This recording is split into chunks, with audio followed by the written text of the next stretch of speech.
mi hermano Elías? El pasaje que vamos a estar trabajando hoy día se encuentra en Hechos capítulo 15. Todos tenemos Biblia, ¿cierto? Todos tienen Biblia.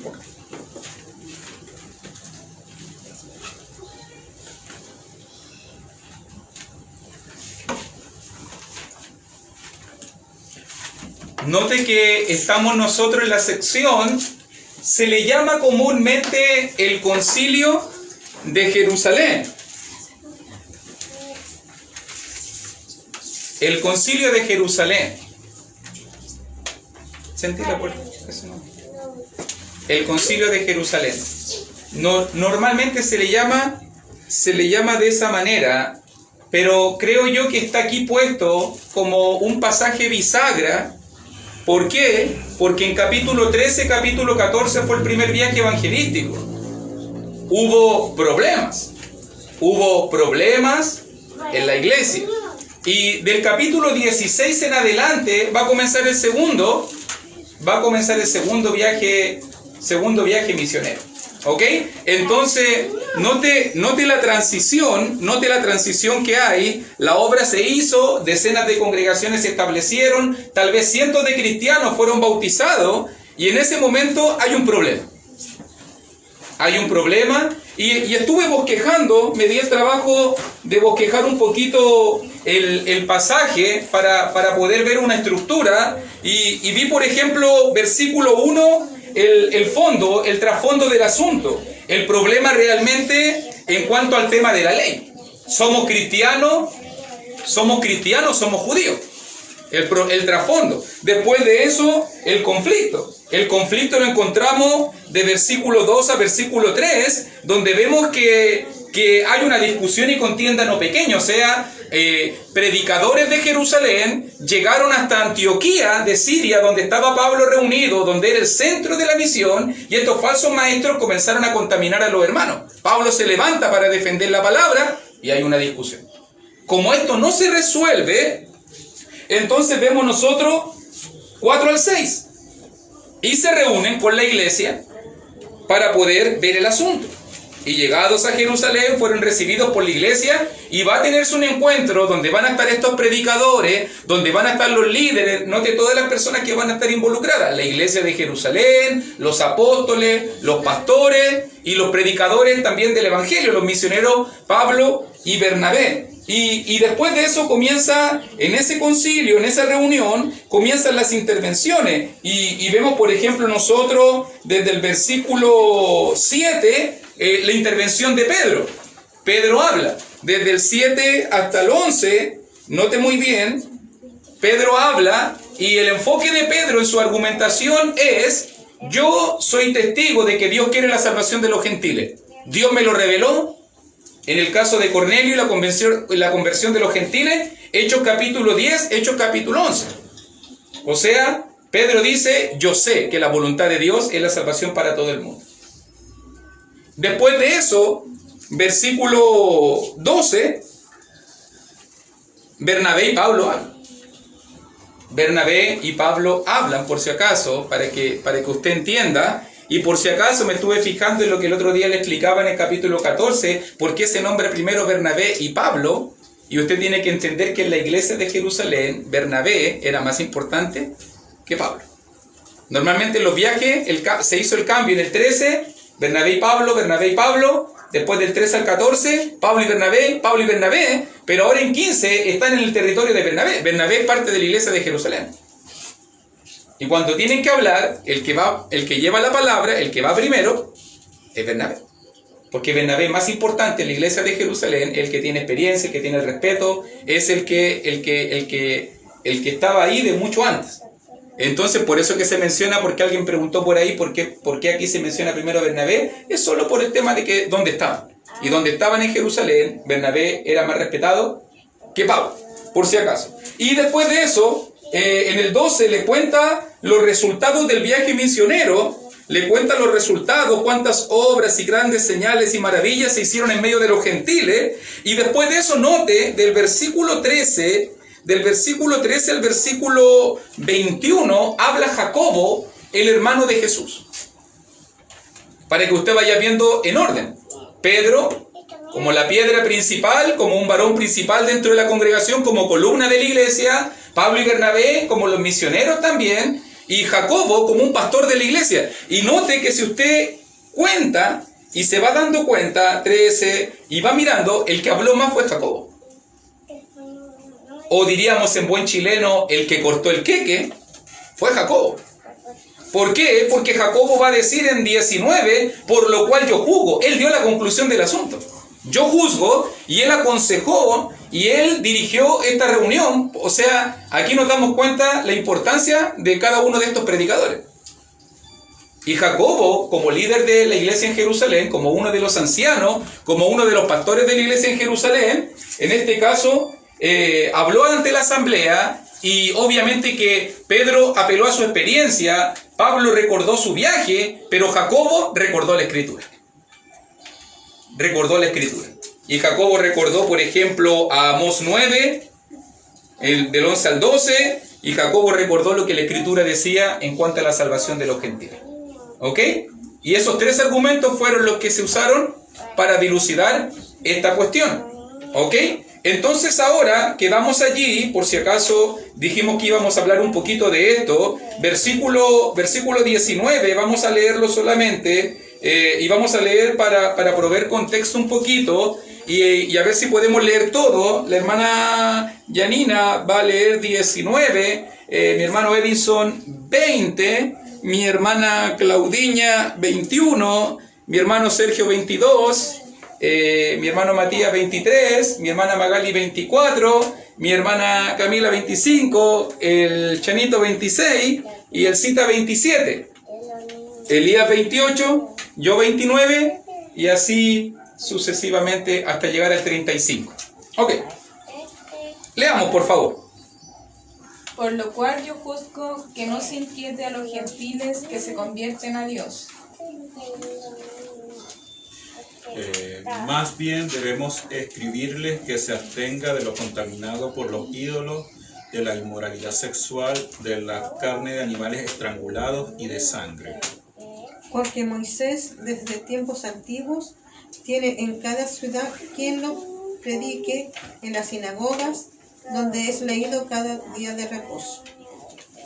Entonces pareció bien a los apóstoles y a los ancianos con toda la iglesia, elegir de entre ellos varones y enviarlos a Antioquía con Pablo y Bernabé, a Judas, que tenía por sobrenombre Barsabás, y a Silas, varones principales entre los hermanos. La carta que llevaron decía lo siguiente: nosotros los apóstoles y los ancianos, sus hermanos de Jerusalén, escribimos esta carta, y los creyentes gentiles de Antioquía, Siria y Cilicia, saludos. Por cuanto hemos oído que algunos que han de nosotros, a los cuales no dimos orden, os han inquietado en palabras, perturbando vuestras almas, mandando circuncidar y guardar la ley. Nos ha parecido bien, habiendo llegado a un acuerdo, elegir varones y enviarlos a vosotros con nuestros amados Bernabé y Pablo, hombres que han expuesto su vida por el nombre de nuestro Señor Jesucristo. Así que enviamos a Judas y a Silas, los cuales también de palabras os harán saber lo mismo.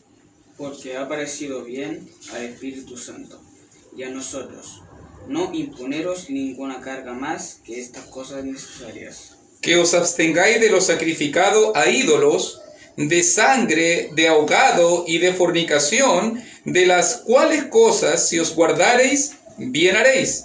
Pasadlo bien. Así pues, los que fueron enviados descendieron a Antioquía y reuniendo a la congregación, entregaron la carta. Habiendo leído la cual, se regocijaron por la consolación. Y Judas y Silas, como ellos también eran profetas, consolaron y confirmaron a los hermanos con abundancia de palabras. Y pasando algún tiempo allí, fueron despedidos en paz por los hermanos para volver a aquellos que lo habían enviado. 34.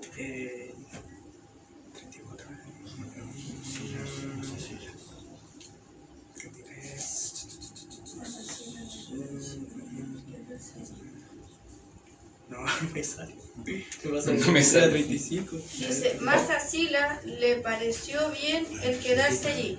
Muy bien. ¿Y hermanita Magali, 35? Y Pablo y Bernabé continuaron en Antioquía, enseñando la palabra del Señor y anunciando el Evangelio con otros muchos. Ok, voy a tener como investigación por qué no sale. Claro, era el más corto, pero no salía eso más tarde. 35. Sí, debe haber una variación textual ahí. Pero aquí yo lo vi. Ok, pero es que esa es otra. Esa es Reina Valera 1960, esa NTV. Ok, pero no hay problema, no están aportando las distintas versiones. Ok, note muy bien cuál fue la solución. ¿Cuál fue la solución que propuso Judas? O sea, disculpe, Jacobo primero. ¿Cuál fue la solución que la iglesia decidió? ¿Cuál fue la decisión que el Espíritu Santo impulsó? Si usted lo mira muy bien, se va a repetir. Versículo 20 se va a repetir allí y se va a repetir también en versículo 29. Y la solución de Dios, note muy bien, lo primero, versículo 19, que no se inquiete a los gentiles que se convierten a Dios. Y creo que esa es la primera parte de la solución. Si usted se fija muy bien, la iglesia estaba sanita en Antioquía de Siria. La iglesia no entendía estas distinciones de lo que era la ley, abolida la ley. Ellos vivían en un contexto greco-romano, por decirlo de alguna forma. Y fueron alcanzados para Cristo. Y cuando llegan estos predicadores, oye, hay que guardar la ley, hay que circuncidarse, nosotros somos herederos del judaísmo. Y en ese momento se puso en entredicho la fe de ellos. ¿Estaremos bien? ¿Estaremos mal? ¿No habremos bautizado bien? ¿Por qué Pablo no nos dijo esto? ¿Habrá faltado algo de mi mensaje? Imagínense cuántas inseguridades podría haber sucedido si alguien llega a ti con un mensaje así. Oye, parece que no te enseñó todo el hermano. Algo parece que faltó. Entonces, por eso mismo, si tú te fijas, una de las palabras que se utiliza para describir la respuesta de la iglesia fue paz y consolación. Porque la iglesia tiene que haber quedado preocupada. La iglesia de Antioquía de Siria. Y también, por si acaso, tiene que haber quedado preocupada la iglesia de Jerusalén. ¿Por qué? Porque salieron personas sin haberle dado orden. O sea, diríamos en buen chileno, se mandaron las partes. Salieron nomás y ellos quisieron su responsabilidad. Querer predicar estas cosas como parte de la voluntad del Señor. Entonces, la primera cosa hay que tener mucho cuidado, porque inquietar a los hermanos, crear duda, sembrar discordia, son cosas que no son buenas. No son buenas en el reino de Dios. Nunca van a ser buenas. Y hay hermanos especialistas en este momento para esas cosas. Especialista para inquietar. Para sembrarte la duda, para ponerte en entredicho. ¿Será esto tan así? Oye, ¿qué pasa con este pasaje? Y siempre hay gente, y uno tiene que tener cuidado. Sobre todo cuando hablamos por la gente que está. Porque imagínense, yo afecto a un débil. Imagínense usted afecta a un niño en Cristo. Con su inquietud. No con su práctica, con su inquietud. Con su pregunta, con su temática. Entonces uno tiene que tener cuidado, porque la fe de los hermanos, la fe de los hermanos fue afectada. La fe de los hermanos fue afectada. Ahora, versículo 20, nótelo bien, segunda parte de la solución de Dios, Hechos capítulo 15, versículo 20, la segunda parte, apártense de estas cosas. O sea, número 1, no inquieten a los hermanos. Número 2, apártense de estas cosas. ¿De qué cosas? Y esto es para los gentiles. Apártense de las contaminaciones de los ídolos. Número 1. Hay una lista ahí que es importante revisar. Número 2, apártense de las contaminaciones de fornicación. Apártense de las contaminaciones de fornicación. Apártense de las contaminaciones de ahogado. Y apártense de las contaminaciones de sangre. Y por si acaso lo va a repetir nuevamente en versículo 29, y aquí no dice apártense de las contaminaciones, aquí dice que os abstengáis. Note 28 y 29 ahora. Porque ha parecido bien al Espíritu Santo, Hechos 15, 28, y a nosotros no imponeros ninguna carga más que estas cosas necesarias, dice, son necesarias. Son necesarias. Entonces, ¿y cuáles eran estas cosas necesarias?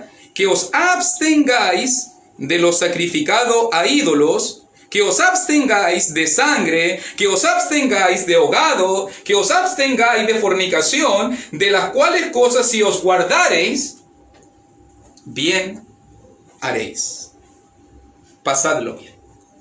¿Te das cuenta de la solución? ¿La solución que da Dios? Está regalado. ¿Ok? Entonces ahora miremos un poquito esto.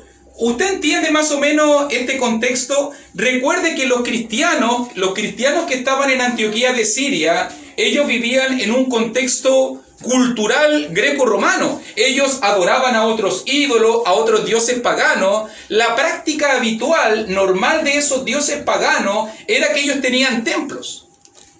Templos donde se ofrecían sacrificios de animales. Templos donde se ofrecían holocaustos a estos falsos dioses. Templos donde habían sacerdotisas que ofrecían, en este caso, servicios sexuales. La diosa, un ejemplo, Afrodita, y tenía las sacerdotisas de Afrodita, y las personas iban y llevaban su ofrenda y eran como prostitutas, por decirlo de alguna manera. Imagínense todo lo que está pasando. Entonces imagínense un cristiano convertido en ese tiempo de un contexto griego, y él estaba acostumbrado y habituado a estas cosas, a estos animales mal desangrados, a estos animales que se ofrecían en la carnicería, que eran ofrecidos a falsos dioses, a estos cultos paganos que estaban ahí constantemente, a estas sacerdotisas. Entonces la presión, si tú te fijas muy bien, yo creo que la idea central de todo este punto era lo que: absténgase de cualquier cosa que los contamine. El paganismo, la idolatría puede ser contaminante. La influencia de las personas del mundo puede ser contaminante. Entonces, si usted se fija muy bien, versículo 20 dice que os apartéis de las contaminaciones de los ídolos. O sea, ¿puede un cristiano participar en la idolatría? ¿Puede un cristiano participar de la idolatría? No. Un ídolo es cualquier cosa. Un ídolo es cualquier cosa que ocupa el lugar de Dios. Un ídolo es cualquier cosa que consume tu tiempo para Dios, que gasta tu fuerza. Un ídolo puede ser un trabajo. Un ídolo puede ser el dinero. Un ídolo puede ser un hobby. Un ídolo puede ser cualquier cosa que consuma tu tiempo, que es para Dios. Que te quite de orar, que te quite de congregarte, que te quite de tu tiempo para la palabra. Un ídolo. En ese tiempo eran imágenes, estatuas, deidades. Pero ¿cuántas personas hoy en día no son contaminadas por los ídolos? Y al final, ¿cuántos hoy en día no siguen al ídolo mamón, al ídolo del dinero? Y todo lo que hacen por el dinero. Y son capaces de dejar a Dios por el dinero. Y son capaces de dejar todo por el dinero. ¿Cuántos no siguen por ahí al ídolo familia, al ídolo trabajo, al ídolo equipo de fútbol, al ídolo cine, película, mall o lo que sea, cualquier cosa, un hobby, telenovela, serie, lo que sea que te esté consumiendo tu tiempo que es para Dios, lo que te esté desenfocando realmente de tu tiempo que es para Dios, puede convertirse en un ídolo que amenace tu salvación. Entonces el cristiano tiene que darse cuenta y vivir una vida de santidad, una vida apartado, una vida de enfoque. Y por eso que el Espíritu Santo, los ancianos, por eso que los líderes de la iglesia en Jerusalén entienden que el poder contaminante, la influencia de los ídolos. ¿Cómo comenzó todo? ¿Usted se acuerda cuando estaba Balaam y en ese momento el rey Balac quería maldecir a los del pueblo de Dios? Pero lo único que salía en Números 25, lo único que salía de la boca de Balaam eran palabras de bendición sobre el pueblo, porque no podía maldecir al pueblo de Dios. Entonces Balaam se le ocurrió una estrategia. Preséntale tus mujeres, búscalas más bonitas, invítalo a una fiesta, pónganse a bailar, pónganse a jugar. Y a través de esas cosas no se dio cuenta cómo el pueblo cayó en el pecado, en la fornicación, en la idolatría, terminaron adorando a sus dioses, terminaron casándose con esas mujeres, terminaron fornicando, terminaron extraviados, y al final Dios maldijo a todo el pueblo, y ese día murieron miles y miles de personas. La estrategia del diablo. Contaminarnos desde adentro. No, si no tiene nada de malo. ¿Qué tiene de malo? Nada. A lo mejor nada ahora. Pero no sé hasta dónde te puede llevar. No sé cuál es tu límite. No sé cómo está tu corazón. Por eso fíjese bien que se aparten de las contaminaciones, porque mire el proceso. Contaminaciones de ídolo, fornicación. Fornicación. Y eso es un mensaje que constantemente tenemos que estar hoy día, como está viviéndose la inmoralidad sexual, es un mensaje que hoy en día tenemos que seguir insistiendo y insistiendo con firmeza. La pureza sexual, porque hoy en día hay tanto concubinato, porque hoy en día los jóvenes menosprecian el matrimonio, porque hoy en día hay tanta fornicación, porque hay tanto embarazo no deseado, porque hay abortos hoy en día, porque hoy en día la gente da rienda suelta a sus apetitos sexuales. Y no hay control.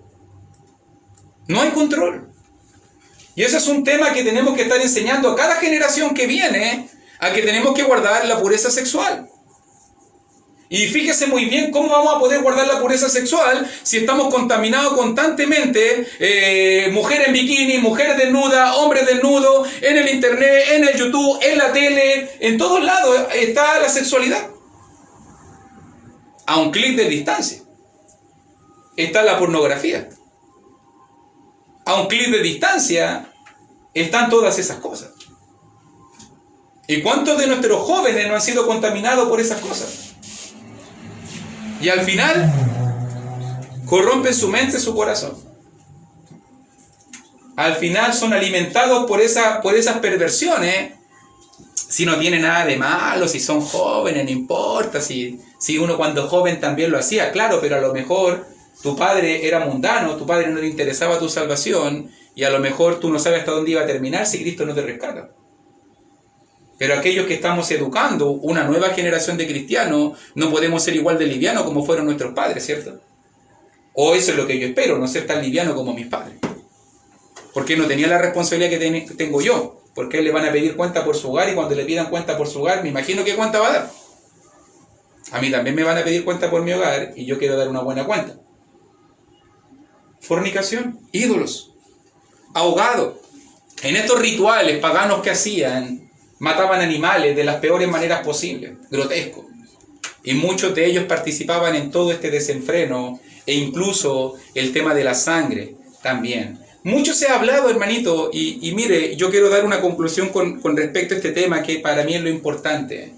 Hay que decir, porque siempre se discute, ¿puede el cristiano comer o no comer sangre? ¿Puede el cristiano comer prietas, como dice el chileno, o no puede comer prietas? ¿Puede el cristiano participar de esto otro? Yo creo que para ver este tema, fundamentalmente, nosotros tenemos que decir, primera gran verdad, Dios ha santificado todos los alimentos. Todos los alimentos. Jesús declaró en Marcos capítulo 7, todos los alimentos, incluso en Primera de Timoteo capítulo 4 nos dice claramente de que si nosotros tomamos los alimentos con acción de gracia, por la palabra de Dios y por la oración, son santificados. Son santificados. Los alimentos son santificados.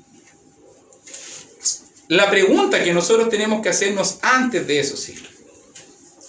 O sea, para que usted entienda, yo entiendo que todos los alimentos son permitidos. Pero la pregunta que uno tiene que hacerse antes de eso ¿es la sangre alimento? Esa debería ser la pregunta. No si podemos comer esto o no podemos comer aquello. Porque todos van a empezar a discutir que esto aquí, que esto allá, que esto se puede, que esto no. Yo no voy a entrar nunca en esa discusión. Porque yo creo que el cristiano puede comer de todas las cosas. Yo creo con todo mi corazón que nada es malo cuando hablamos de cosas lícitas que Dios dejó para comer. Pero la pregunta que uno tiene que hacerse es si la sangre fue dada por Dios como un alimento o no fue dada como un alimento. Para poder decidir si vamos a comer de ella o no vamos a comer de ella. Y comencé a preguntarle a la Biblia. Y voy a compartirle mi conclusión. Y por ejemplo, mire en Génesis capítulo 9, quiero compartirle mi conclusión, ¿por qué Pedro, por qué Jacobo, por qué estos líderes de Dios aconsejaron esto aquí en Hechos capítulo 15? Porque ellos lo aconsejaron, no porque se le ocurrió a ellos.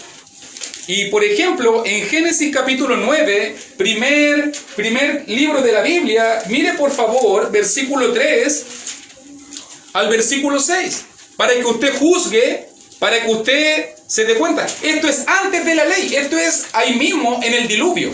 Después del diluvio, para que usted entienda, aquí no hay ley de Moisés, aquí no hay tablas de piedra, aquí no hay Pentateuco, aquí no, estamos comenzando recién en el Génesis y se ha limpiado la humanidad después del diluvio. Y Dios dice, Génesis 9:3, todo lo que se mueve y vive os será para mantenimiento, así como las legumbres y plantas verdes os lo he dado todo.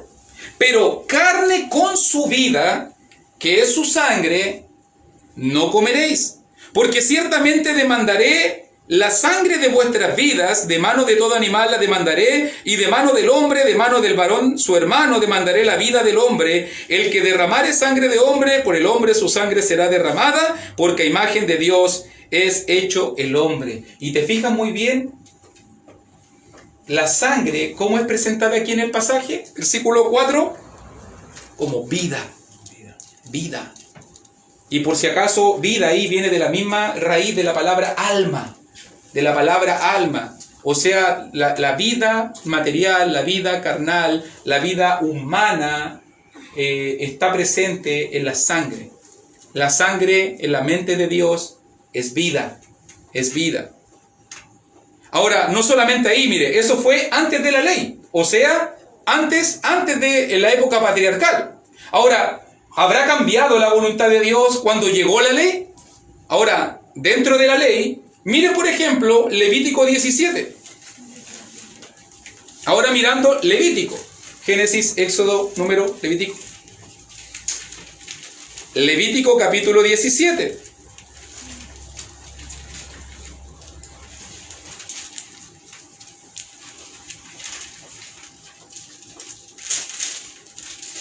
Y note muy bien allí, en Levítico capítulo 17, versículo 10 hasta el versículo 14, dice la palabra de Dios, Levítico 17, 10 al 14, si cualquier varón de la casa de Israel, ya estamos dentro de la ley de Moisés, o de los extranjeros que moran entre ellos, comiere alguna sangre, yo pondré mi rostro contra la persona que comiere sangre y la cortaré de entre su pueblo, porque la vida de la carne en la sangre está. Y yo os la he dado para hacer expiación sobre el altar por vuestras almas. Y la misma sangre hará expiación de la persona. Por tanto, he dicho a los hijos de Israel, ninguna persona de vosotros comerá sangre, ni el extranjero que mora entre vosotros comerá sangre, y cualquier varón de los hijos de Israel o de los extranjeros que moran entre ellos, que cazare animal, o ave que sea de comer, derramará su sangre y la cubrirá con tierra, porque la vida de toda carne, nuevamente repite lo mismo que Génesis, es su sangre. Por tanto, he dicho a los hijos de Israel, no comeréis la sangre de ninguna carne, porque la vida de toda carne es su sangre, cualquiera que la comiere será cortado. Y eso es lo que la ley de Moisés decía. Note, antes de la ley, periodo patriarcal, no se puede comer la sangre. Dentro de la ley, época mosaica, no se puede comer la sangre. Hechos capítulo 15, Nuevo Testamento, iglesia establecida, concilio de Jerusalén, disputa de qué cosas tenemos que guardar y qué cosas no tenemos que guardar de la ley. ¿Qué cosas tenemos que guardar y qué cosas no tenemos que guardar de la ley? Recuerde que estos falsos maestros estaban diciendo, hay que guardar la ley, hay que circuncidarse, hay que guardar las cosas que Moisés nos mandó. Y la conclusión del Espíritu Santo, versículo 28, no vamos a imponernos nada de eso. No. Más que estas cosas necesarias.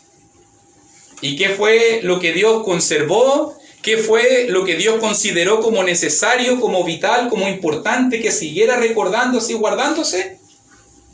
Número 1, abstengáis de lo sacrificado a los ídolos. Número 2, de sangre. de ahogado y de fornicación. Entonces, ¿es la sangre alimento? No. La sangre en la Biblia siempre es vida. Es vida. Aunque cualquier persona diga que es comida, yo le digo, todas las comidas puedes comerla, hermanito. Y van a empezar algunas que el porcentaje, que este tiene más, que este tiene menos. Yo no voy a ponerme a discutir con nadie de que se habla de un porcentaje, que si te tiene un poquito de sangre, no tiene un poquito de sangre, de que si te queda el vistecito con un poquito de sangre, que si te queda la cazuela. Yo no me voy a poner a discutir esas cosas porque creo que son niñería. Lo que yo creo es que un cristiano en lo posible tiene que saber resguardar y entender que la sangre es vida. Es vida. Y no es dada para alimento. Ahora, si la carne que se preparó quedó así, eso es otra cosa. Porque la persona no está pretendiendo comer sangre, ¿cierto? A menos que sea Drácula, ¿cierto? A menos que sea Drácula. No va a querer comer la sangre. Pero si usted se fija bien, para mí hay pocos mandatos que yo le llamo como eternos. Si tú te fijas muy bien, dentro de esta Biblia, de estas dispensaciones, de este Dios de pactos, hay pocos mandamientos que perduran por encima de los pactos. Y uno de los mandamientos que perdura por encima de los pactos es el mandamiento de la sangre. Antes de la ley, época patriarcal, durante la ley, con Moisés, y en la iglesia, con los apóstoles, Dios siempre manifestó lo mismo: abstente de la sangre. Abstente de la sangre. Si guardas estas cosas necesarias, bien haréis. Esa es mi conclusión, por lo menos en cuanto a este tema. Ahora, cuando se toma esta decisión, versículo 22, para que ya vamos finalizando, note muy bien allí, versículo 22, entonces pareció bien lo que Jacobo había dicho, el consejo de Jacobo autoritativo, a los apóstoles. Note quién tomó esta decisión: los apóstoles, los ancianos, con toda la iglesia. ¿Y qué más? Versículo 28. ¿Qué más tomó la decisión? El Espíritu Santo. Los apóstoles tomaron esta decisión. Los ancianos, ¿quiénes son los ancianos? Los pastores, los líderes de la iglesia. Los pastores, plural, los pastores de la iglesia y el Espíritu Santo. Todos estaban, en este caso, en la misma mente, unánimes en el mismo propósito, en cuanto a que esta era la solución para esta problemática, si debíamos guardar o no debíamos guardar las cosas de la ley. Entonces, ¿qué hicieron ellos? Versículo 22, eligieron de entre ellos varones y enviarlos a Antioquía con Pablo y Bernabé. ¿Por qué enviarlos a Antioquía? Yo me puse a preguntar mucho en cuanto a este modelo, este patrón de solución de problemas, porque si tú te fijas, hermanos de Jerusalén, sin autorización, salieron de su congregación y fueron a predicar a Antioquía de Siria, y en este caso enseñaron falsa doctrina. Entonces, ¿hacia dónde tenía que presentarse la inyección, la vacuna?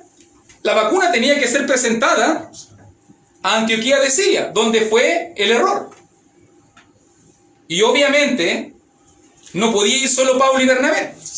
No, si los hermanos de Jerusalén dijeron: ¿en serio, Pablo no será que le va a ponerle y le va a sacarle? ¿No va a ser que va a acomodar el argumento a su conveniencia? Entonces ellos eligieron dos varones principales. ¿Quiénes son estos varones principales? Estos Hegomai. Por si acaso la palabra aquí de varón principal es muy especial porque habla de líderes espirituales. Son líderes espirituales de la iglesia. Y uno es Judas, que tenía por sobrenombre Barsabás, y Silas, que después va a ser compañero de Pablo. Vamos a conocer mucho de estos hermanos. Hermanos profetas, hermanos predicadores, hermanos líderes dentro de la iglesia de Jerusalén. Hermanos que viajaron junto como testigos de esta reunión, como fiadores de esta palabra, como en este caso como consoladores de este problema. Había un problema grave. Y escribieron una carta, y escribir por conducto de ellos Y note la conclusión de ellos en la carta a los apóstoles y los ancianos y los hermanos, a los hermanos de entre los gentiles que están en Antioquía, en Siria y en Cilicia. Todo este sector. Salud, por cuanto hemos oído que algunos que han salido de nosotros, a los cuales nos dimos orden. Y yo creo que esto es lo importante. Porque imagínense un ejemplo, se lo digo de esta manera. Un día llegara un hermano de Santiago, de Puerto Montt, del sur, del norte de Chile, y dijera, no, mira, si la iglesia de Cristo se está predicando esto ahora. Un ejemplo. Y este hermano tiene respeto. Todos diríamos, ¿qué está pasando acá? ¿Cierto? ¿Lo habrán mandado o no lo habrán mandado? No, es que la iglesia me mandó a predicarle esto. Número uno, la iglesia no lo mandó. Es lo primero que va a dejar en claro. Esto fue una iniciativa personal. Número dos, ha inquietado con palabra. No es parte de la doctrina de Dios lo que él está diciendo. No. Y la conclusión de su predicación fue, en vez de traer paz y claridad, trajo perturbación a vuestras almas y falsa doctrina, mandando circuncidaros y guardar la ley. ¿Cómo la iglesia se protege? Con orden. ¿Cómo la iglesia se protege? Con la palabra. ¿Cómo la iglesia nos protegemos de que puede venir cualquier persona, se puede levantar cualquier persona y decir, no, mira, si esta es la doctrina verdadera ahora de la iglesia de Cristo, hemos estado equivocados tanto tiempo y ahora yo conozco la verdad y yo le voy a decir la verdad? Y la primera cosa que tú tienes que darte, ¿quién te respalda? ¿Y dónde estás fundamentado? ¿Y dónde estás fundamentado? Porque cualquier persona se podría parar hoy en día y decir que es de Dios, y decir que Dios le habla, y decir que esta es la palabra verdadera, y decir que esto es aquí, esto allá. ¿Cómo usted se protege hoy en día de esos pseudo predicadores que no siquiera son parte de la iglesia del Señor, pero que andan diciendo que Dios le habla? ¿Quién le dio orden a ellos? Si usted se fija, hasta eso fue cuidadoso Dios. ¿Quién le ordenó a ellos que hablaran eso? No, si Dios me dijo, si a mí se me apareció visión de noche. ¿En serio? ¿Y a ti nomás se te aparecía? ¿A nadie más? Chuta que soy bendecido, se te aparece Dios a ti, te habla Dios a ti solito y a mí no me habla. A mí me habla por la pura Biblia nomás, a ti te habla directo. Chuta, tú tenías un canal más fluido que yo, parece, vaya que tú soy más bendecido que yo. Entonces Dios se protege, o Dios protege a su iglesia con orden. Por eso que si usted se fija en la comunicación hay liderazgos que se comunican, liderazgos que se coordinan. No puede venir cualquier hermano a decir algo del norte, del sur, de Santiago, de donde sea, y aquí te las traigo, Peter, y aquí yo hago lo que quiero, y yo mando, y yo digo esto, y yo digo esto otro. No, hay un orden entre las congregaciones, hay respeto entre las congregaciones, hay un patrón bíblico entre las congregaciones que se debe respetar, hay líderes que se tienen que respetar, y está la palabra que tenemos que atenernos a ella. Eso es lo que está pasando aquí. Entonces ellos ponen en claro de inmediato, los apóstoles, nosotros no los mandamos. Nosotros no los mandamos. No le dimos orden, ¿no? Y por eso mismo sucedió este problema, y por eso mismo nos ha parecido bien, llegamos a acuerdo, elegimos varones, y enviamos a vosotros con nuestros amados Bernabé y Pablo, hombres que han expuesto su vida por el nombre de nuestro Señor Jesucristo. Así que enviamos a Judas y a Silas, mire ahora, 4 varones, los cuales también de palabra os harán saber lo mismo. O sea, no solamente en la carta, sino también lo que ellos van a decir le va a ser exactamente lo mismo. O sea, credibilidad, testimonio, orden. La iglesia no se manda al lote, no cualquiera se manda las partes y dice cosas y la gente tiene que creerle porque tiene que creerle. No, hay un orden establecido entre las congregaciones, un orden que a lo mejor, y fíjese que esto es importante porque la iglesia de Cristo no tiene mesa central, porque no hay ninguna sede central, no hay ninguna iglesia que dirija a otra iglesia. Cada una de las congregaciones del Señor eran autónomas. Si usted se fija, Jerusalén no le está imponiendo ninguna decisión, a Antioquía de Siria, no, pero Jerusalén tiene que solucionar porque la falsa doctrina salió desde ellos. Por eso escriben la carta. Porque la falsa doctrina es como que si, no sé, un día el Mati se fuera a predicar a cualquier parte, vamos a ponerlo de ejemplo el Mati, y se fuera a predicar a cualquier parte, y de repente los hermanos nos llaman Oye, el hermano Matías de su congregación, ¿cierto? Sí. ¿Y por qué está predicando lo que está predicando? Oye, está diciendo un montón de falsas doctrinas y dice que es de Chillán. ¿Me pueden explicar por qué está pasando eso? Y obviamente tendríamos que llamar a terreno al Mati, tendríamos que hacer una reunión, tendríamos que saber lo que está predicando, y en este caso tendríamos que, si es falsa doctrina, él tendría que retractarse. Y dejar en claro que no es un representante válido de nosotros, porque no lo enviamos. Eso es lo que pasó aquí. Eso es lo que pasó aquí. Y al final, de esa manera se protege la iglesia. De esa manera se protege la iglesia, de esa manera se protege la enseñanza. ¿Ok? Entonces, note bien que dice el 30, para que ya vamos finalizando. Así pues, los que fueron enviados descendieron a Antioquía y reunieron a la congregación, entregaron la carta, habiendo leído la cual se regocijaron por la consolación. Estaban preocupados los hermanitos. Y note cómo la iglesia se involucra en esta solución. La iglesia misma se hizo partícipe de solucionar este problema. Y note que también dice 32, y Judas y Silas, como ellos también eran profetas, consolaron y confirmaron a los hermanos con abundancia de palabras.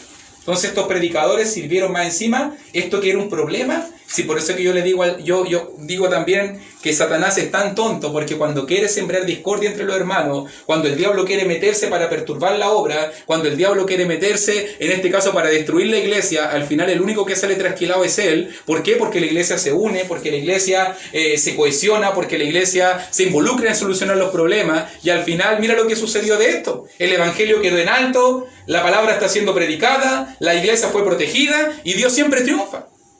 Dios siempre va a triunfar. Y al final los hermanos fueron consolados y confirmados, y al final con abundancia de palabra, y comenzó nuevamente un fervor misionero, un fervor hacia la obra, y pasando algún tiempo allí, fueron despedidos en paz por los hermanos para volver a aquellos que le habían enviado. Y Judas se devuelve. Pero parece que Silas tiene algo diferente. Me encanta, por si acaso, tengo por ahí en mi canal de YouTube una prédica de Silas, por si acaso, si usted quiere saber algo más del hermano Silas. Pero me encanta Silas, lo voy a decir cortito, porque Silas es como, me acuerdo yo cuando era cabro chico y jugaba a la pelota. Y normalmente siempre los que elegían los equipos eran los mejores, ¿cierto? Normalmente siempre, ¿o no? ¿O no pasa así? ¿Los que eligen, o no te pasa? Y siempre había los que eran más buenos. Entonces tú sabías que si tú eres el capitán del equipo y el hermano Silas era el más bueno, tú lo elegías. Porque querías asegurarte el defensa, el arquero, si el arquero era bueno, si el delantero era bueno, tengo asegurado los goles, tengo ganado el partido. Así que uno hacía el equipo, te miraba y no, venga, venga. Y obviamente los más malos quedan siempre de lado, ¿cierto? No lo elegían.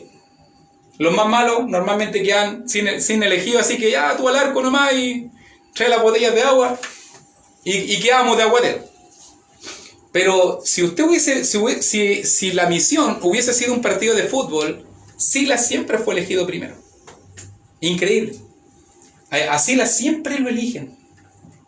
Siempre le piden apoyo. Y me encanta porque él es un elegido por Dios. Y cuando estaban los miles de hermanos en Jerusalén para dilucidar este problema, ¿a quién eligieron para viajar a Antioquía? A Silas. Y después Pablo va a comenzar un segundo viaje misionero. ¿Y a quién va a elegir Pablo para que le acompañe en el viaje? Silas. A Silas. Y cada vez que aparece el hermano Silas, por si acaso Silas es el mismo hermano Silvano. Por si acaso, Silvano. El diminutivo Silvano. ¿Ok? El mismo que va a aparecer en Primera de Tesalonicenses, Segunda de Tesalonicenses. Por si acaso. El mismo hermano. Pedro también un día tuvo que pedirle a un hermano que le acompañara. ¿Y a quién usted cree que le pidió que le acompañara? A Silas. Silas es el escogido. Siempre. Siempre lo están eligiendo. Para ir a Tesalónica, para ir a un viaje, para apoyar a la iglesia allá, para apoyar a Pedro. Silas siempre está siendo elegido. Me encanta como él. Y él siempre dispuesto. No destacó, no fue un gran líder, pero él siempre era el que iba con la pelota, el que lo elegían siempre después. Siempre el capitán miraba, a ver, ¿a quién llevamos este partido? Silas. Ese va a ser. Y Silas, ¿y por qué lo eligieron? Note bien, verso 34, Silas le pareció quedarse bien allí. O sea, Silas tenía un corazón, amó la obra. Se vio de inmediatamente el amor de Silas. Silas no fue solamente y se quedó para cumplir la misión que tenía que hacer, entregar la carta, confirmar a los hermanos, ser testigo. Silas permaneció allí. Se enamoró de la obra de Dios en Antioquía de Siria y al final quedó Silas allí, quedó Pablo y Bernabé, continuaron en Antioquía enseñando la palabra del Señor y anunciando el Evangelio con otros muchos. O sea, el equipo creció. En Hechos capítulo 13 eran 5 los predicadores y líderes de la iglesia de Antioquía de Siria. Ahora hay muchos más que están involucrados en la obra del Señor allí en Antioquía de Siria. ¿Te das cuenta cómo se solucionan problemas en la iglesia de Cristo? Con orden, con respeto, haciendo las cosas transparentemente, respetando la palabra de Dios, respetando los acuerdos de Dios. Y cuando hay problemas en la iglesia y los solucionamos de la manera santa, la iglesia es bendecida, la iglesia crece, las iglesias avanzan. En todas las iglesias van a haber problemas, es inevitable. Estamos combatiendo con un enemigo poderoso. En todas las iglesias, note que había atacado el diablo desde afuera. Ahora en Hechos capítulo 15 el ataque es desde adentro. Y aún ahí desde adentro Dios proveyó las estrategias y las herramientas, las armas, para poder solucionar los problemas de la mejor manera posible. Comentarios, consultas, preguntas.